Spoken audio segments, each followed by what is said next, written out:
वड़ा पाव खाओ साहब, वड़ा पाव खाओ, स्वादिष्ट गर्मा गर्म वड़ा पाव। मोहन शहर में वड़ा पाव बेचता है। उसका घर गांव में है। वड़ा पाव बेचने के लिए वो हर रोज सामान लेकर ट्रेन में 3 घंटे का सफर तय करता है। लेकिन आजकल उसका व्यापार कुछ ठीक से नहीं चल रहा है। उस वजह से मोहन हमेशा परेशान रहता है।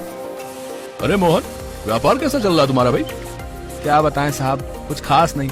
पहले तो बहुत अच्छा चलता था, लेकिन ये शॉपिंग मॉल जब से शुरू हुआ है तब से व्यापार थम सा गया है। हाँ, शॉपिंग मॉल के अंदर वड़ा पाव मिल रहा है। हाथ में ग्लव्स और सर पे टोपी पहनकर वड़ा पाव बना रहे हैं, इसीलिए सब लोग वहाँ से ही खा रहे हैं। अच्छा, मतलब सर पे टोपी पहनकर वो लोग लोगों को टोपी पहना रहे हैं। लोग शॉपिंग मॉल के एसी कमरे में बैठकर खाना पसंद कर रहे थे और मोहन रास्ते पर खड़ा होकर वड़ा पाव बेचता था। मोहन का पूरा परिवार उसी के ऊपर निर्भर करता था। उसकी बीवी सरला, उसकी बेटी राधा और उसकी माँ शांति मोहन के घर लौटने का इंतजार करते थे। मोहन को लौटने में रात हो जाती थी। आज भी मोहन रात के 10 बजे घर लौटा। पिताजी, मेरे खिलौने लाए हो ना? नहीं बेटी, व्यापार कुछ ठीक नहीं चल रहा है। घर के लिए राशन नहीं खरीद पा रहा हूँ, खिलौने कहाँ से लाऊं? लेकिन आपने बोला था कि आप आज खिलौना लाएंगे। चिंता मत कीजिए जी, बच्ची है। घर में सब्जियां खत्म है, लाई है ना? सिर्फ लौकी लाया हूँ, बाकी के पैसे वड़ा पाव के लिए पाव और आलू खरीदने में ही खर्च हो गए। इसका मतलब मेरी दवाई भी नहीं लाया बेटा? हालत बहुत खराब है माँ, कल कोशिश करता हूँ। समझती हूँ बेटा, तू भी कितना ही करेगा। मेरा एक और बेटा होता तो कितना अच्छा होता। ये सुनकर मोहन को दुख पहुंचा। वो ठीक से अपनी माँ का ख्याल नहीं रख पा रहा है। तुम्हें भी नींद नहीं आ रही है क्या? नहीं जी, बहुत चिंता हो रही है। कैसे क्या होगा, घर कैसे चलेगा? माँ जी भी आज बुरा मान गई। क्या करूं सरला, कुछ समझ में नहीं आ रहा है। वड़ा पाव बिक नहीं रहे हैं, पैसे नहीं कमा पा रहा हूँ। मैं आपकी कुछ मदद करूं क्या? मैं भी चलती हूँ आपके साथ वड़ा पाव बेचने। हम दोनों अलग अलग जगह पर बेचेंगे। हाँ सरला, ये तो अच्छी बात करी तुमने, कल चलो मेरे साथ। अगले दिन मोहन सरला को लेकर शहर चला गया।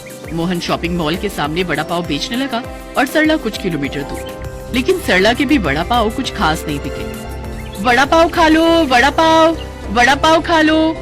एक औरत उसके बच्चे के साथ वहाँ से जा रही थी। बच्चे ने वड़ा पाव खाने की जिद पकड़ ली। माँ, मुझे वड़ा पाव खाना है, मुझे वड़ा पाव खिलाओ ना। नहीं, घर चल बेटा। खिलाओ ना माँ। दीदी, बच्चा जिद कर रहा है, खिला दीजिए ना, मेरी भी कुछ कमाई हो जाएगी। नहीं नहीं नहीं, रास्ते पर बेचते हो तुम लोग, धूल मिट्टी गिरती है खाने पे।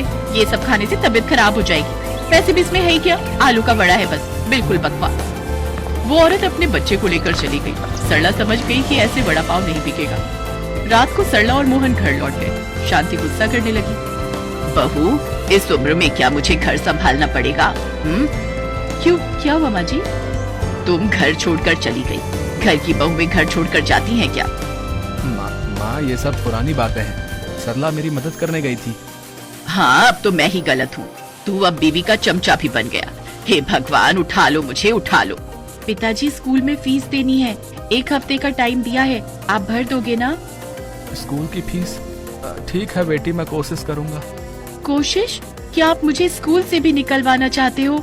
वैसे ही स्कूल में बहुत बेइज्जती होती है मेरी। क्यों बेटी? क्योंकि मैं गरीब हूँ। मैं टिफिन में रूखी सूखी रोटी और गुड़ लेकर जाती हूँ और बाकी सब चाउमीन बर्गर लाते हैं। चाउमीन का तो पता है बेटी, लेकिन ये बर्गर क्या है? मैंने पहली बार नाम सुना है। बर्गर अंग्रेजी खाना है। 2 ब्रेड के बीच में मटन का एक वड़ा रहता है। ये अंग्रेजी खाना थोड़ी है, ये तो हमारा वड़ा पाव है। सिर्फ आलू की जगह पर मटन है। ये सुनते ही मोहन को एक आइडिया आया। उसने कहा, बेटी तू मुझे दिखा सकती है क्या, बर्गर कैसे बनती है? हाँ पिताजी, ये देखिए। आजकल के बच्चे फोन चलाने में माहिर हैं। राधा ने YouTube पर बर्गर बनाना दिखा दिया।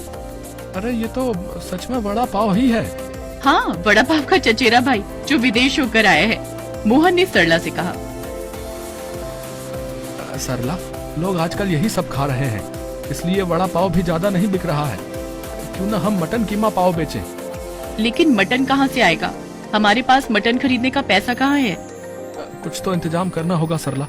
मेरा मन कह रहा है कि मटन कीमा पाव ही बिकने वाला है। ठीक है, मेरे सोने के झुमके गिरवी रख देते हैं, उससे हम ये नया व्यापार शुरू करेंगे। ठीक है सरला, जैसा तुम कहो।